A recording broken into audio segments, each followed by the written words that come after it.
Ya karena memang betul, karena memang fans aku juga banyak wanita gitu dan memang ya Ivan Gunawan ya kayak gini, dibilang kemayu, I don't care. Tapi saya punya cara sendiri untuk menyampaikan kata-kata saya. Saya menyampaikan opini saya menyampaikan apa yang ingin saya sampaikan dengan cara saya. Gitu. Maksudnya kalau feminim itu kan bawaan kita kan. Orang itu malah lebih suka melihat kita itu menjadi sosok yang apa adanya. Pure kalau ibarat kata air putih gitu ya. Jadi kita tuh jadi sosok yang nggak palsu.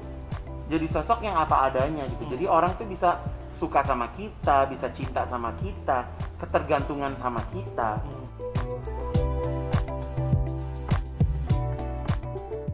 Ivan Gunawan, Rofi, sahabat multitalenta, sang pengusaha furniture. Sekarang jadi YouTuber. Keren banget. Aku tuh pernah jadi ojek payung. Yes. Pernah jadi jualan es mambo. Yes. Jualan furniture. Bikin film. Sekarang jadi YouTuber. Jualan mie lo nggak ceritain. Oh, jualan mie, iya. Jualan keripik lo nggak ceritain. Jualan keripik. Sekarang kembali lagi ke furniture ya. Ke furniture. Nggak apa-apa. Sehat sih? Alhamdulillah puji Tuhan sehat. Istri sehat, aku ya. Hamil. Ya. Makanya dia bilang mulai sekarang aku mesti lebih precaution katanya. Ya, benar. Karena aku tanya sama dokter kalau misalnya hamil tuh nggak boleh dapat vaksin, Kak. Iya, betul. Jadi walaupun sekali. vaksin itu dapat nanti bulan Januari atau Februari, ya dalam kondisi hamil nggak bisa. Oke. Jadi setiap istri lo setiap tahun hamil ya saya? Kita punya planning produksi. Kebetulan PO-nya turun, kita kerjain. Macam ya. Produksi furniture ya, bini Iya. lo ya? My God. Produksi massal, Kak, kalau kita. Benar. Kamu kapan meritnya ngomong-ngomong? Aku merit rencana 2021. 2021 ya? Ya, insya Allah kalau misalnya memang jodohnya kali ini tepat, insya Allah 2021 mengakhiri masa janda. Jadi walaupun belum punya calon, udah punya target pokoknya. Oh, calonnya ada. Oh, udah ada? Calonnya ada, tapi ya kita lihat aja kan namanya jodoh kan nggak pernah tahu ujungnya seperti ada di mana kan. Iya. Jadi ya bismillah aja menjalani hari-hari dengan optimis, ya kan. Karena maksudnya sekarang ya kita fokus bagaimana kita menyelamatkan puluhan pegawai, puluhan kepala keluarga yang bekerja bersama dengan saya. Mungkin saya juga kali ini nggak mau egois untuk memikirkan kebutuhan cinta saya gitu, karena memang ya berapa bulan, 6 bulan, 7 bulan ini kita kan survive kan dalam pandemi kan. Jadi ya biarlah di luaran sana pandemi, tapi di butik saya nggak merasakan pandemi sama sekali. Jadi nggak ada pengurangan pegawai. Nggak ada pengurangan pegawai, nggak ada pemotongan gaji gitu kan. Jadi semuanya Orderan? tetap.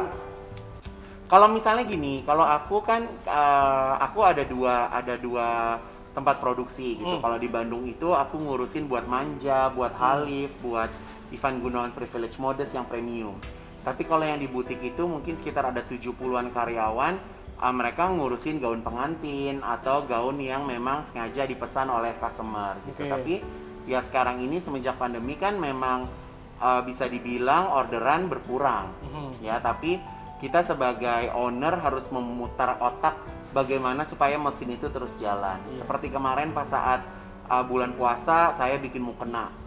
Dalam 1 bulan dapat ya hampir 100 mukena lah. Bahkan kita sampai kirim ke Hong Kong, ke Malaysia, alhamdulillah gitu. Jadi aku bikin premium mukena. Satu mukena harganya 8 juta.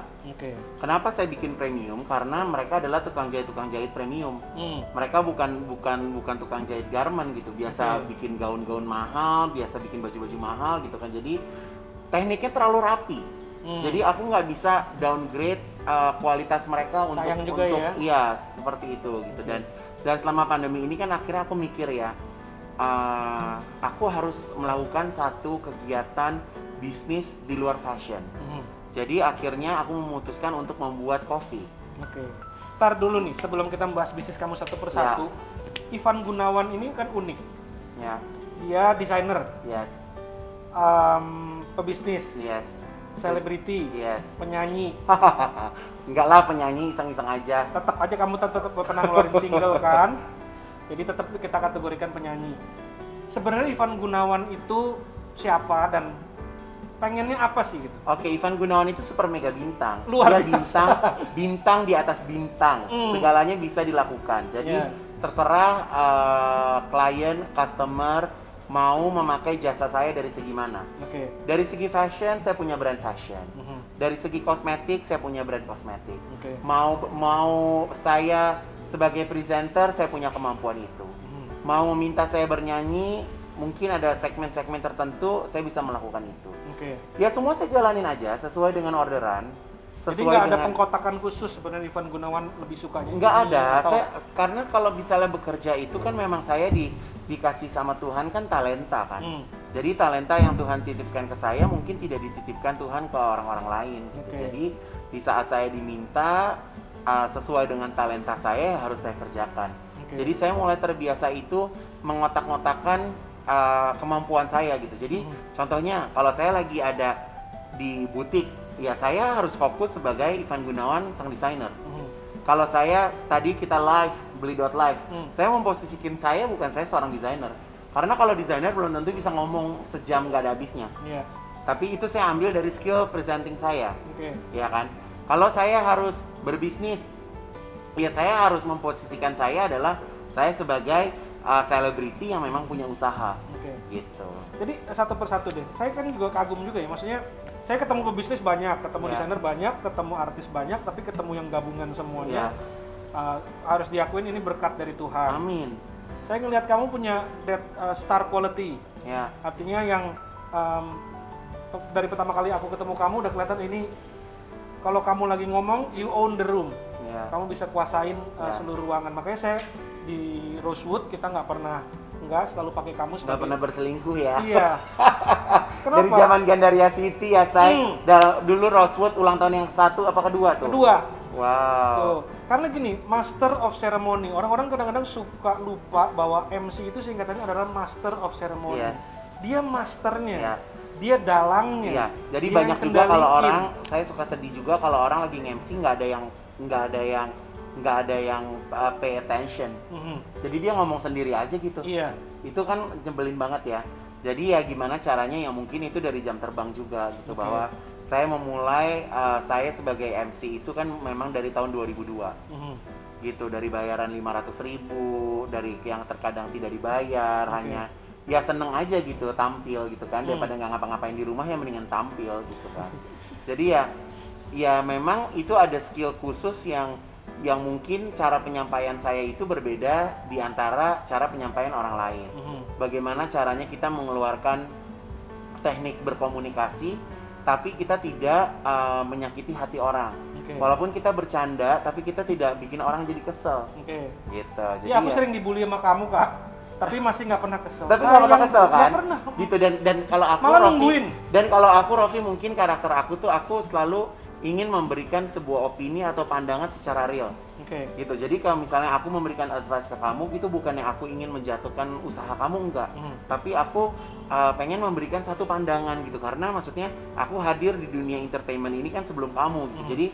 Jadi aku pengen kayak kamu bikin beli.live atau kamu bikin apapun gitu yang berkaitan dengan entertainment bisnis pastinya nanti masuknya gitu. Jadi kayak Rofi lo harus gini dan gue senang juga lo bukan tipe yang sakit hati gitu kan, malah justru sekarang beli.live kualitasnya udah makin bagus dan makin keren dan makin banyak yang percaya. Amin. Iya kan? Oke Kak, thank you sebelumnya. Nah sekarang aku mau ngebahas mengenai MC ya. Aku pernah punya pengalaman dengan MC lain. Kamu ini sebagai MC atau sebagai host ya.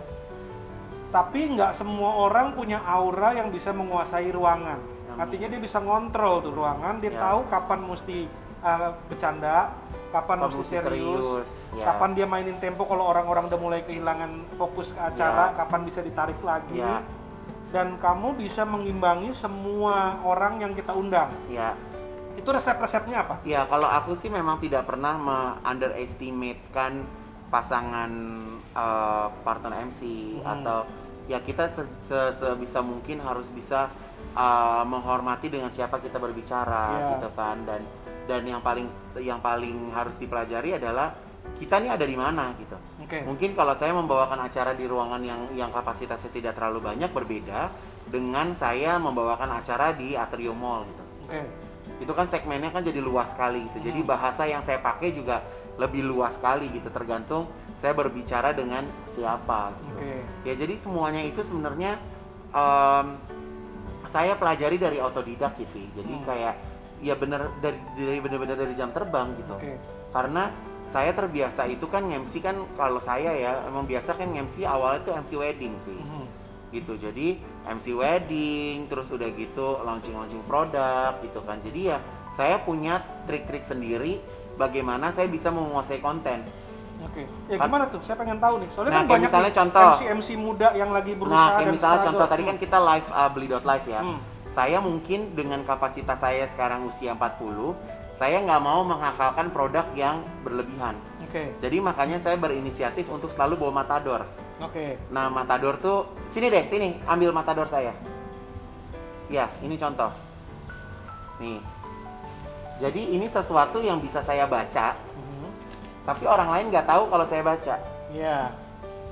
Gitu. Jadi kayak ya hal-hal seperti ini nih bisa dijadikan tips and trick gitu, daripada lu semalaman belajar apa sih plus ini apa sih ini caranya capek. Ya kan, karena kan maksudnya ya kita kerja cuma sejam atau sejam setengah gitu, tapi kita harus ngapalin materi sampai kapan-kapan tahu gitu. Jadi ya daripada nggak ada daripada kita harus menguasai materi, aku bikin matador seperti itu. Dan kalau misalnya Raffi lihat, gila Igun kalau di TV bisa nyanyi lagu apa aja. Raffi percaya nggak, lagu itu nggak ada yang gua hafal. Jadi baca liriknya. Jadi oke, 5 menit mau live, Igun mau nyanyi apa? Apa ya nih? Oh nih. Ayo cepet gitu.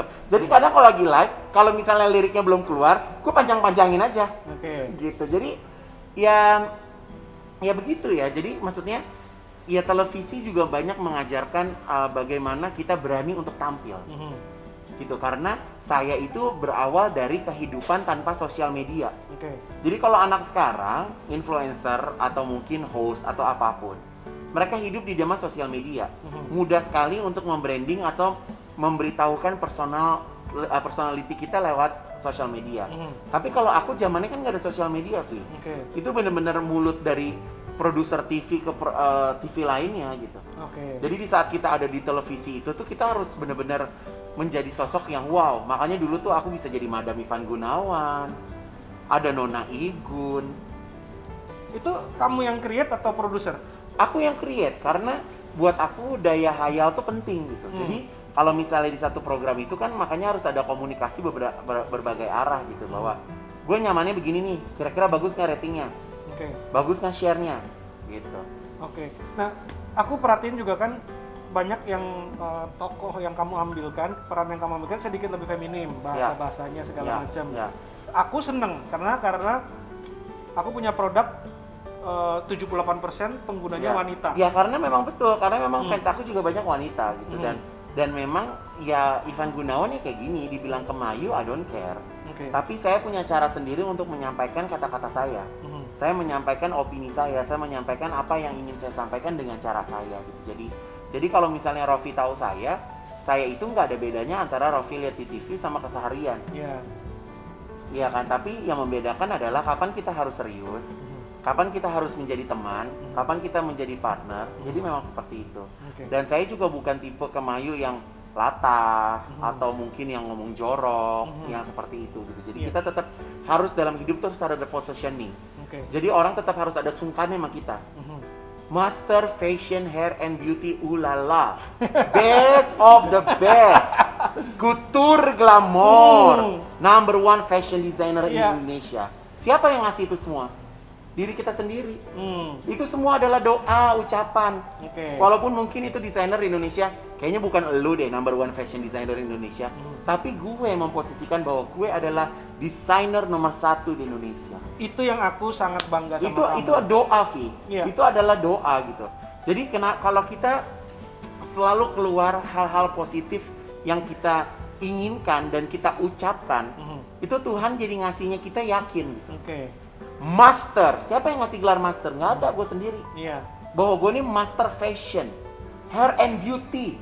Ulala. Lu bayangin dari kata-kata gue master fashion hair and beauty, bulan Oktober nanti gue akan buka salon.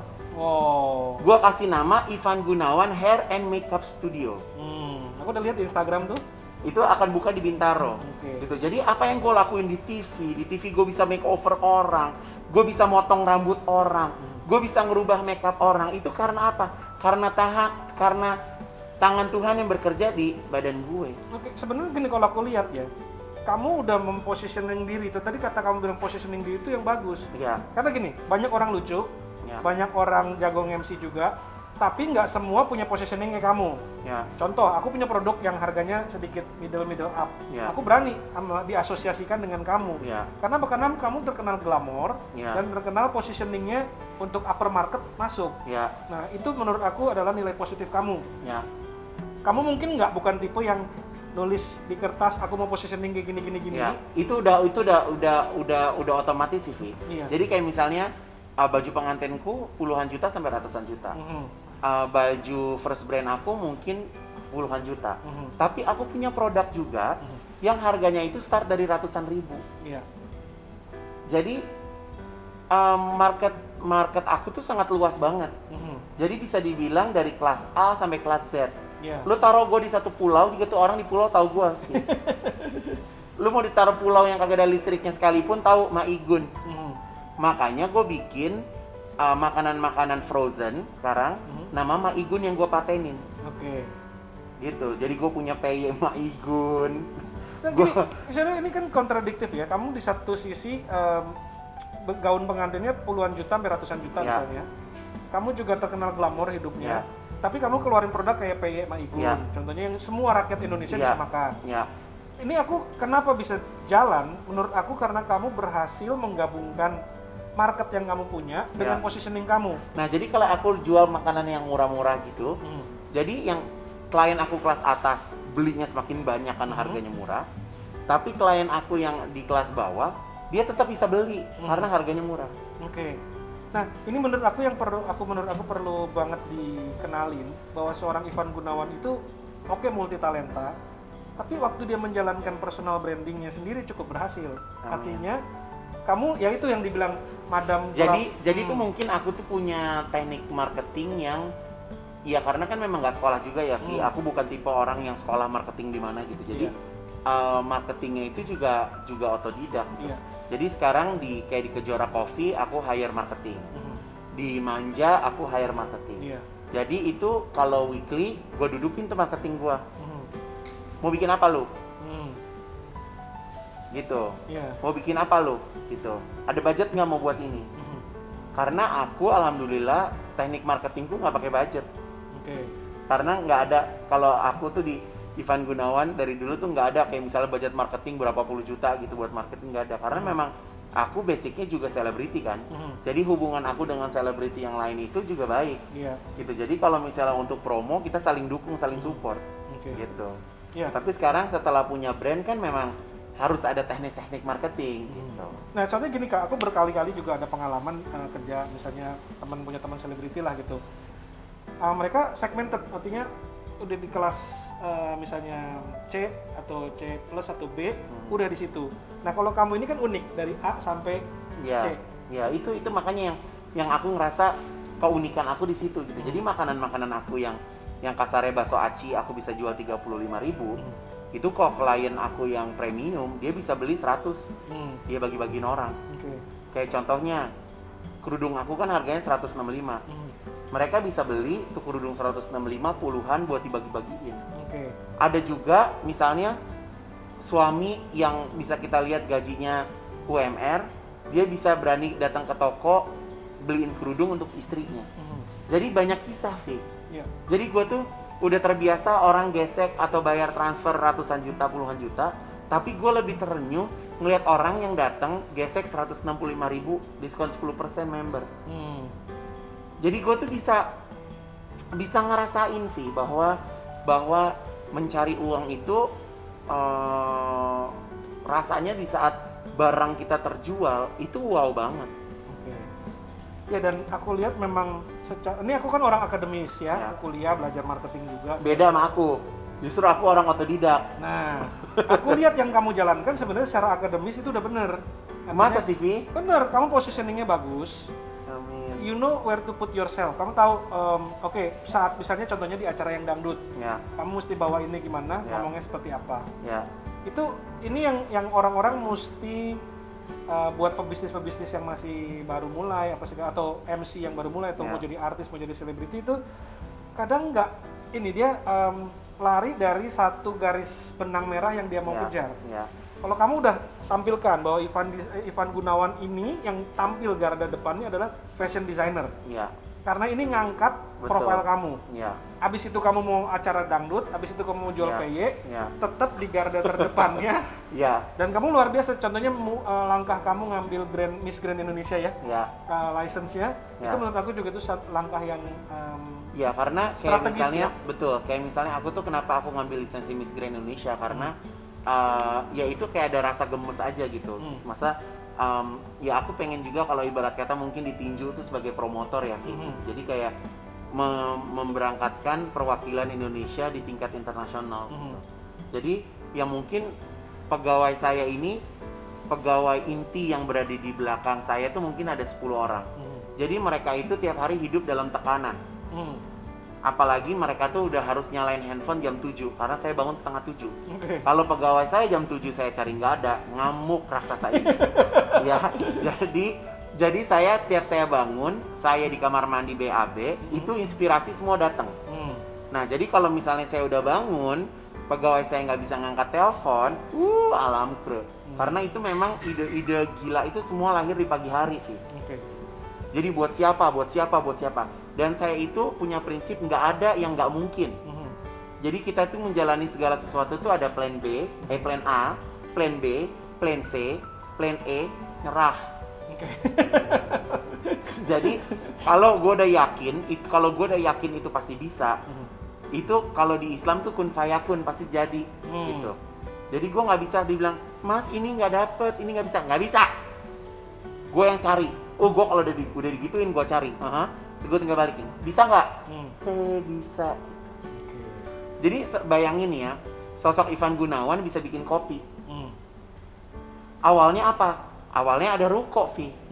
Ya kan, gue jadi ambasador satu apartemen, dapat ruko harganya spesial. Roseville Soho and Suite. Gue tuh ngebayangin kalau orang dijajalin produk dari lantai ke lantai produk muntah.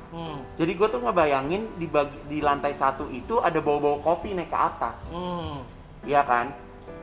Bau-bau kopi, gue suka minuman ini. Jadi itu kopi. Tapi pada akhirnya kakak gue suruh keluar dari kerjaannya.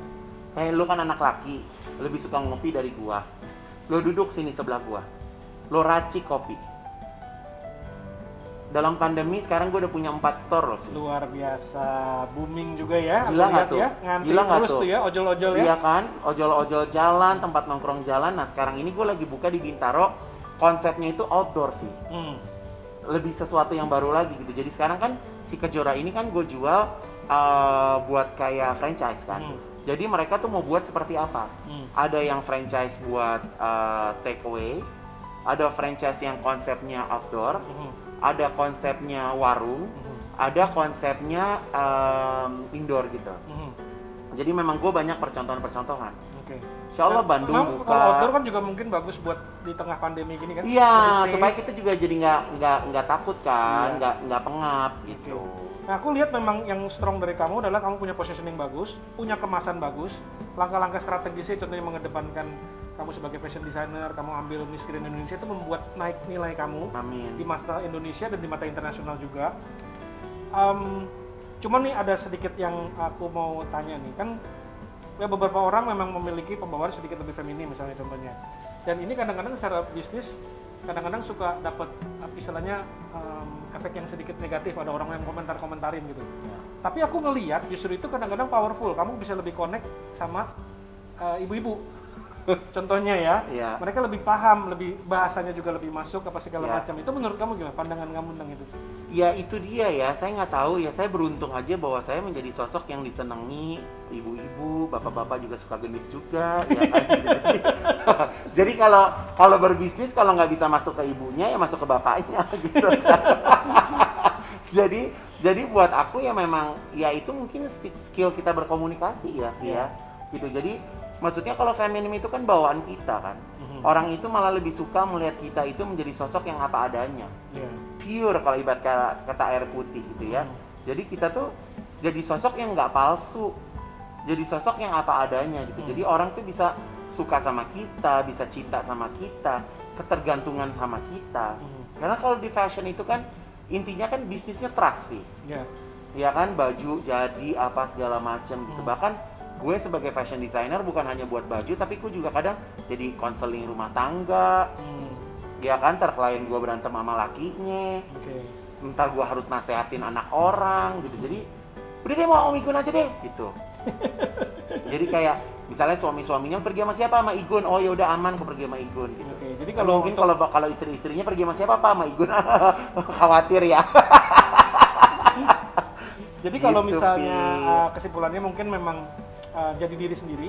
Ya betul. Jadi kita tuh yang kita tuh hidup harus original sih. Kita maksudnya hidup itu cuma satu kali.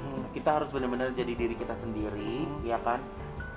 Yang pertama, kerja itu juga harus jujur. Kita nggak bisa memanipulasi segala sesuatunya. Dan yang paling penting dalam berbisnis adalah jangan pernah sekali-sekali menunda gaji. Gaji pegawai itu harus dibayar tepat waktu. Itu pada paling penting. Karena saya 17 tahun saya berkarya, alhamdulillah sampai hari ini belum pernah telat bayar gaji. Amin. Jadi saya mendingan saya nggak punya uang asal pegawai saya itu bisa terbayarkan. Jadi makanya saya bukan tipe yang gampang merekrut pegawai.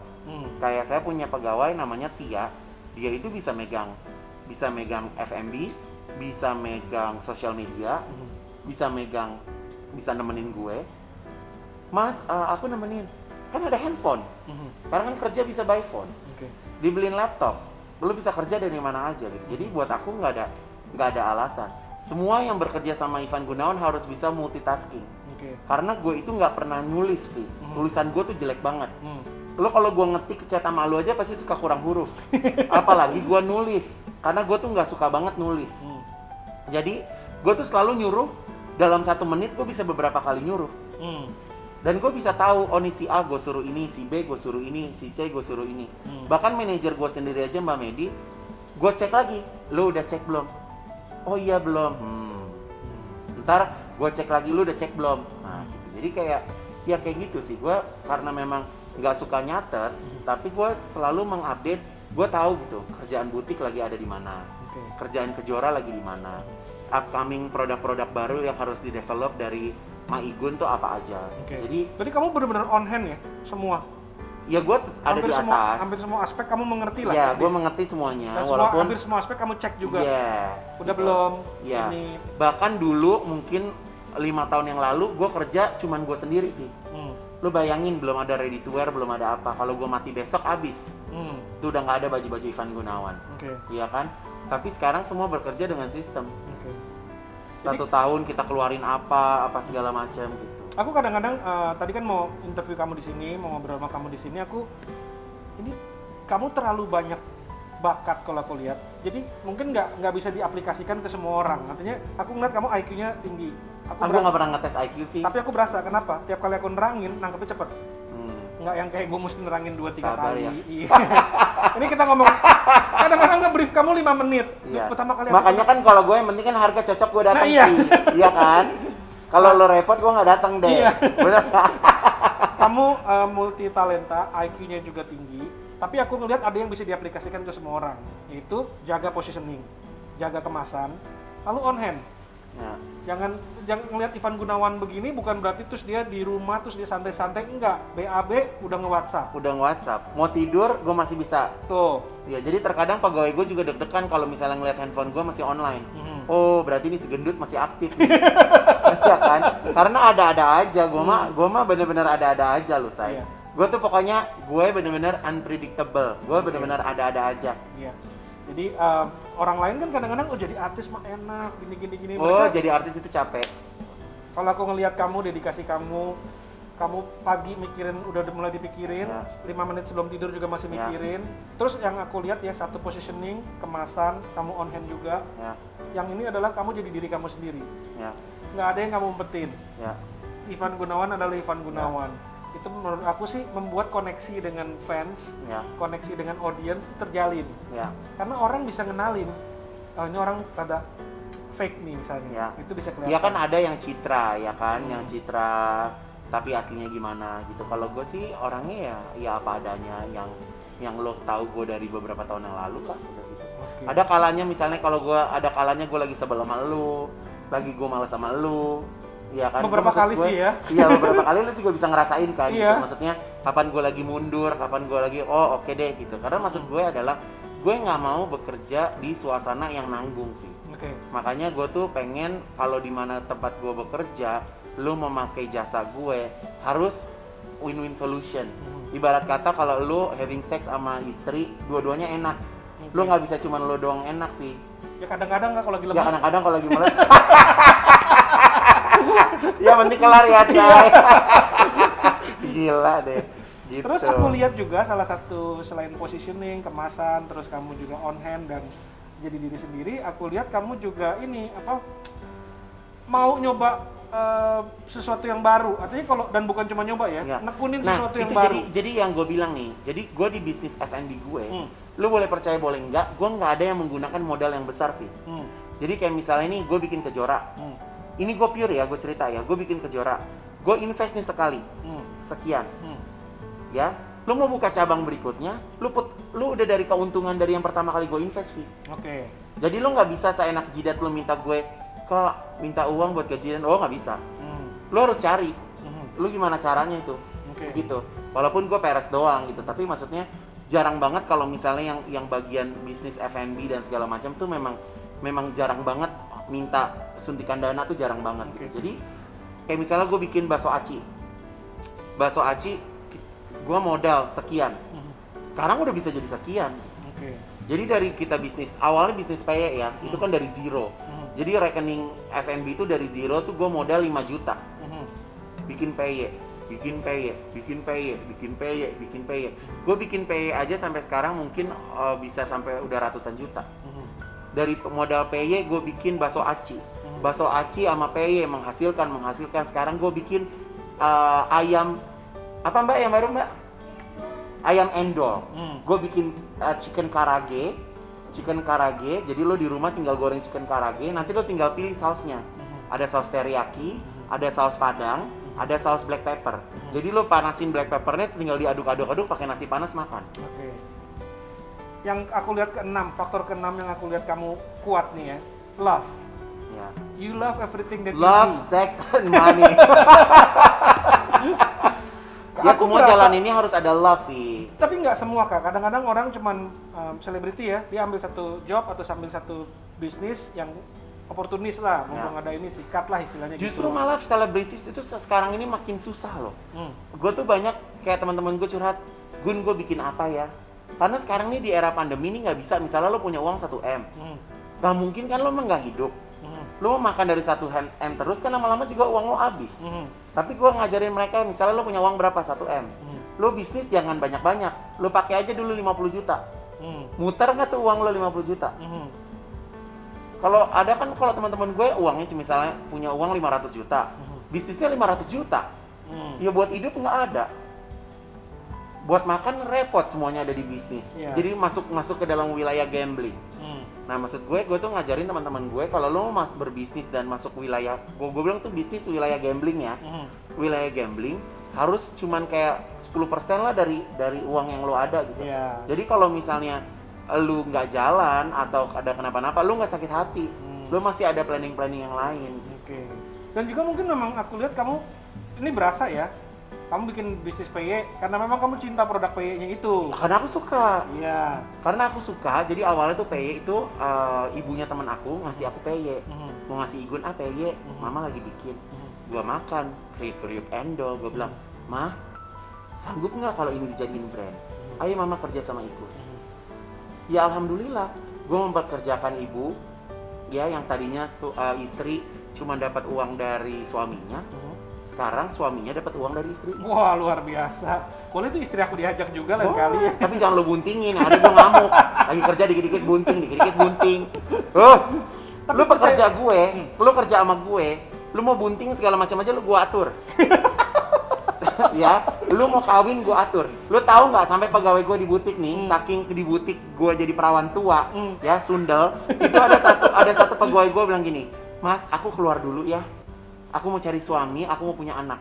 Nanti kalau aku udah punya anak, aku balik lagi. Setan lo, kata gue gitu. Iya, karena kalau kerja sama Mas Igun, kayaknya aku kerja terus lama-lama aku jadi perawan tua. Jadi gue tuh di butik gue tuh udah kayak murai banget. Jadi gue udah kayak, oh ya udah deh gitu. Karena maksud gue lebih seneng orang kerja yang apa adanya gitu loh. Daripada orang yang kerja cheating atau kerja gimana gitu. Ya, menurut aku dasar love itu penting di bisnis. Kadang-kadang orang nggak berasa ya, tapi kecintaan kamu terhadap produk, kecintaan kamu terhadap bisnis kamu itu nular, nular ke customer. Dia bisa ngelihat cara kamu makan, cara kamu bawa makan produk. Jadi juga keikutan enak, ya kan jadi kepengenan ya. Pegawai kamu juga akhirnya mulai dia tahu kamu nih nggak main-main, kamu mencintai produk ini. Jadi mereka juga istilahnya nggak bisa main-main juga. Nah itu memang aku lihat faktor love ini memang cukup kuat di ini. Kamu kelemahannya tau nggak apa? Nggak bisa bikin cerita yang naratif. Jadi mesti aku yang ngerangkum dari tadi. Soalnya kalau nggak kamu ngomong ke sana kemari ya. Itulah Ivan Gunawan gitu. Karena maksudnya kalau gue tuh kalau ngomong ya sekenanya aja. Iya kan. Jadi makanya kalau orang tuh dulu waktu zaman pertama kali gue jadi artis, pada waktu itu produser gue Richard Buntaryo, dia nanya 1, gue jawabnya 10. Makanya dia senang sama gue. Langsung dibikinin film, dapat program TV dan segala macam. Di dapur bisnis online Kak, itu kita menggali kelebihan dan pengalaman dari seorang selebriti atau dari seorang pebisnis. Nah aku lihat tadi itu 6 faktor itu yang kamu bikin. Kamu kadang-kadang mungkin tidak bisa merumuskan karena kamu bertindak berdasarkan insting, berdasarkan feeling.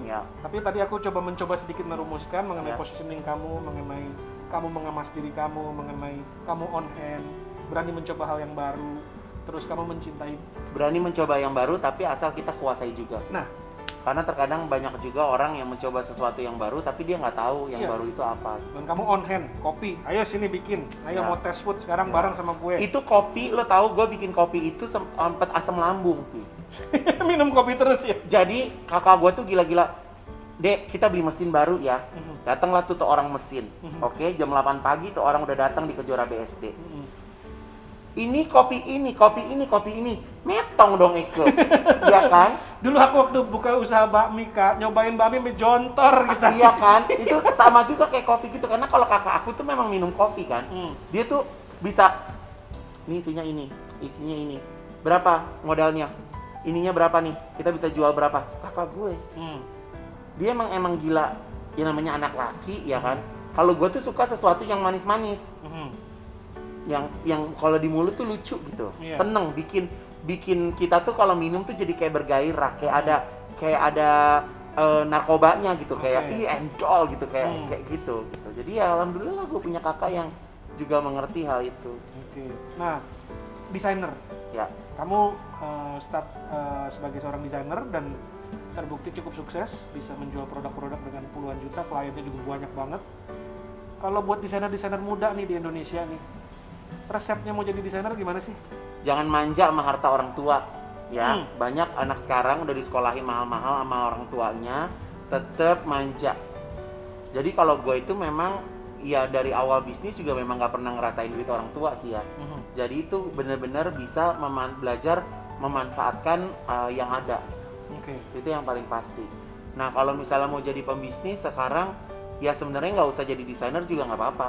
Lu bisa buka Pinterest, bisa buka apa yang namanya bisnis juga. Sekarang apalagi bisnis fashion. Jadi harus bakat atau gimana kalau seorang desainer? Kalau saya sih merasa harus punya bakat. Kalau kita punya bakat, kita punya kita tahu mau buat apa gitu. Karena banyak juga kalau misalnya sekarang ya, kalau jadi desainer, giliran mau fashion show dia bayar stylist untuk stylingnya, karena dia nggak ngerti. Terkadang dia malah nggak ngerti bajunya tuh kayak apa. Tapi kalau kita punya bakat, kita punya vision, ini mau kayak apa ya, fashion show, panggungnya mau kayak gimana, ininya kayak apa, stylingnya seperti apa, trennya apa, balik lagi nanti dikaitin sama tim sales. Dicek tuh baju kita, Kak Igun mohon maaf, yang ini kayaknya kurang laku deh. Ini yang ini jalan Kak Igun gitu. Karena sekarang kita kalau di bisnis, apalagi di retail, udah harus pakai research, Vin. Jadi gini, kalau diibaratkan seorang desainer kan seperti pelukis, di mana lukisannya adalah kanvasnya adalah bajunya itu. Iya. Suka terjadi ini antara idealisme. Nah, saya maunya seperti ya, ini. jadi kalau di brand Ivan Gunawan itu idealis. Pasarnya, lu mau beli, nggak mau beli, nggak ada urusan. Ini karya gua. Oke. Tapi kalau misalnya di retail itu nggak bisa kayak gitu. Karena kalau misalnya kita udah setuju sama satu bahan, itu kan kita harus beli ribuan yard. Jadi desain yang udah jadi ini gue kumpulin nih anak desain tuh, ada belasan orang. Oke, tren kali ini gue mau begini. Coba lu cari inspirasi. Gue udah tahu gue mau buat apa, gue ngecek aja. Oke. Gue mau inspirasi Itali. Tuh anak-anak sekolahan kagak pernah ke Itali, nggak tahu. Di Itali ada apa aja, iya kan? Ya. Jadi gue kumpulin, cet. Di sebelah gue ada orang sales. Tahu tuh yang mana masuk, yang mana enggak, yang mana andalan kita, yang mana apa. Jadi kita kerja tuh udah kerja tim. Jadi dalam 1 tahun itu kita udah ada agenda. Bulan ini sampai bulan ini keluarin ini, bulan ini sampai bulan ini ngeluarin ini gitu. Mungkin ada perbedaan antara couture dengan... Bedanya itu, nah balik lagi kalau yang couture itu kan yang ada di butik aku. Yang 50 orang itu yang udah bikin tuh rapi banget, bikin kebaya. Nah, kadang-kadang desainer terjebak Kak, kalau aku lihat. Dia menganggap idealismenya itu adalah couture, tapi terus dia terjunnya ke bisnis yang mass industry, contohnya yang untuk kalayak ramai. Jadi kan dua binatang yang berbeda. Yang satu mengeset tren, couture itu kan kita ngeset tren kan, mau arahnya kemanapun, pokoknya ini yang kita mau. Gitu. Sementara yang ini kan apa yang pasar mau. Kadang-kadang hatinya suka tercapek. Tapi justru sekarang ini kendalanya banyak desainer yang udah kutar-kutur, kepala udah terlalu tinggi, ya, kepala udah terlalu tinggi, terus pandemi. Nah, lu makan no kutur, ya kan? Mau cerita kalau lu lagi amsyong, lu lagi sepi, malu, bingung. Yang ada pegawai pada dikeluar-keluarin. Nah makanya salah satu caranya adalah kita harus punya sesuatu yang bisa kita jual dengan harga yang murah.